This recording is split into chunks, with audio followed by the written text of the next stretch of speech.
Kaiba sa karaniwang tugon ng transport groups, hindi kumbinsido ang karamihan sa transport groups dito sa Naga City na ang dagdag singil sa pamasahe o ang pagsasagawa ng kilos protesta ang sagot sa sunod-sunod na oil price hike.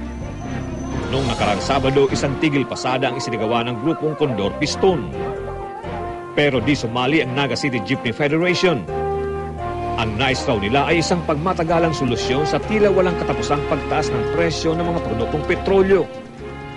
Balak daw nilang hilingin sa mga opisyal ng gobyerno at mga kongresista na bawasan ang tax sa produktong petrolyo. Di rin daw kasi sapat ang pantawid pasada program ng gobyerno dahil mahirap din makakuha nito. Mas dakul si ginagastos kang si operator bago siya makakuaning pantawid pasada kasi ma-clearance siya sa LTFRB. Kung ako po, halimbawa ako, ordinaryo akong operator, kada ako akong babayaran sa LTFRB, ay inutong ko muna pong bayaran si mga para sa aki ko kasi sa pamilya ko bago ako mag-clearance sa LTFRB. Hiling ng grupo ni Samonte, isubsidize na ng pamahalaan ang ilang porsyento ng idinadagdag sa presyo ng mga produktong petrolyo. Sa parang ito, di lang daw ang transport groups ang makikinabang kundi maging ang publiko. Maski sa lapi lang sa 25 centavos lang ang itinaas kan petroleum product, ang kikitaon kang gobyerno dakula.